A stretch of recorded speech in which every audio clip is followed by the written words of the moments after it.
How I Met My Monster.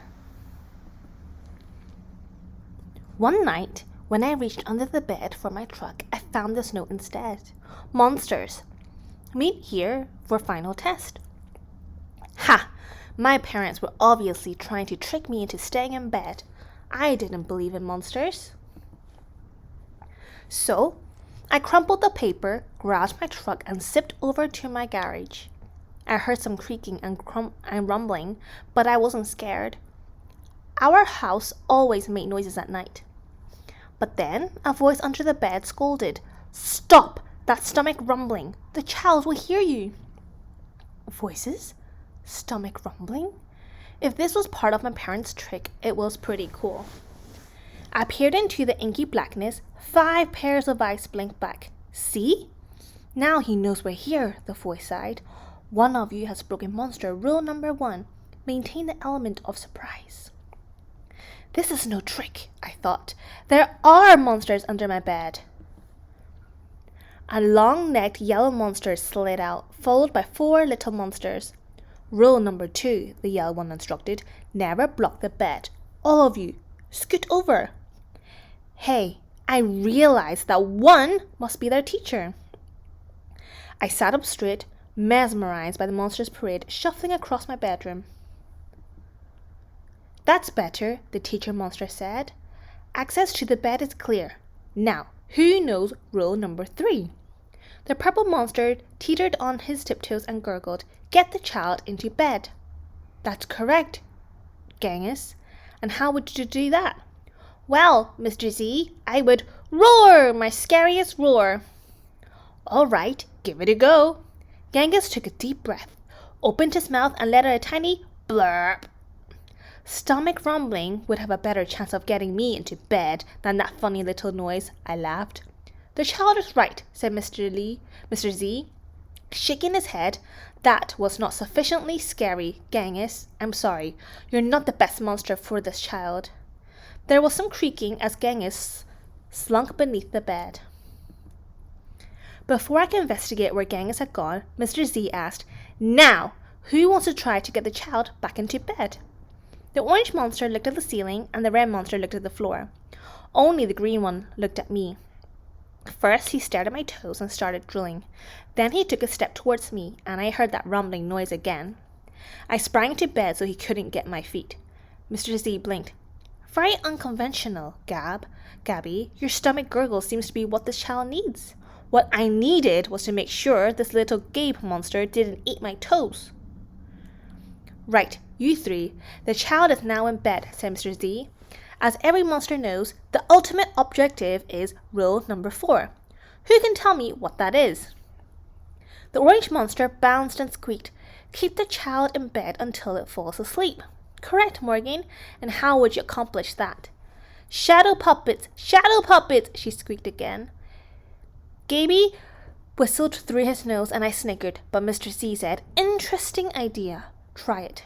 Morgan hopped into my night table and flailed her arms near my lamp. Silly shadows blobbed onto the wall and a cloud of fluffy fur tickled my nose. Achoo! Morgan, stop at once, Mr. Z ordered. You're supposed to scare him, not make him sneeze. I'm sorry, but you're not a match either. Morgan's arms flopped to her sides and she scuttled under my bed. There was some more creaking and Morgan was gone. After all that sneezing, I really needed a tissue. Suddenly, a huge shadow of uncut claws loomed across my room. Awesome, I thought, and kind of scary. I froze in place. Powerful performance, Gabby, said Mr. Z, but do either of you see a problem? Oh, I know, chirped the red monster. The child is out of bed again. Correct, Mr. Abigail. Mr. Z continued, and one of you must get him back in. Let's revisit rule number 1. Maintain the element of surprise. All at once, poof! The monster vanished. Then I heard more rumbling. Were they hiding in my closet making noises to scare me? Ha! No, it was only my stomach rumbling. All this excitement was making me hungry. I tiptoed past the closet and peeked out the door. So far, so good. No monsters. Then I stepped over the squeaky stair and sneaked down to the kitchen. As I reached into the pantry, I heard some chattering behind me. I sure hoped it wasn't that toad-loving Gabby. I yanked open the fridge. Ha! It wasn't Gabby. It was just a red monster, shivering on the shelf. Found you! I laughed. Nice try, Abigail, said Mr. Z, but this isn't working. You're not the right monster for the child. But Mr. Z, she whined, it's not my fault he's not scared of me. I'm sorry, Abigail. Let's go. Abigail clumped behind Mr. Z. When I heard the creaking, I knew she was gone. I grabbed some crackers and headed towards, wondering if Gabby was gone too. I munched all the way down the hall, then went into the bathroom to brush my teeth again. When I opened the door a minute later, Gabby was definitely not gone. He was right there, and he was huge. I charged into my room and slammed the door. When I leaped into my bed, I knew my toes were safe. Whew! I was surprised to hear breathing under my bed, ragged breathing, and stomach rumbled. Hey kid, Gabby growled. Good to see ya. I pulled my covers up tight. Now, if you don't mind, I'd like to start the evening with an ominous puddle of drool. I peeked over the edge of the bed. Green ooze spread soundlessly from underneath. Then the bed quivered as Gabby unfurled his spiked tail. Well, this looks quite promising, Mr. Z noted. When I heard someone creaking, I knew Mr. Z was gone. I was alone with Gabby. Gabby loomed over my bed and began sharpening his uncut claws on the bedpost. How'd you get so big? I gasped. Rule number 5, my friend, he explained. People food make monsters grow. So thanks for the crackers. Got any toes I can munch? I scrunched in my feet so Gabby couldn't get them. This was way better than playing with trucks. No toast tonight, but you can have this, I offered, tossing a stuffed monster off to the bed.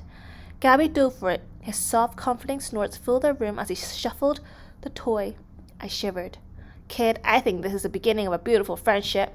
No other monster can scare me like you, I giggled. Gabby was a monster for me. His snorts and ooze were perfect. I yawned, then shivered again. I was asleep in no time.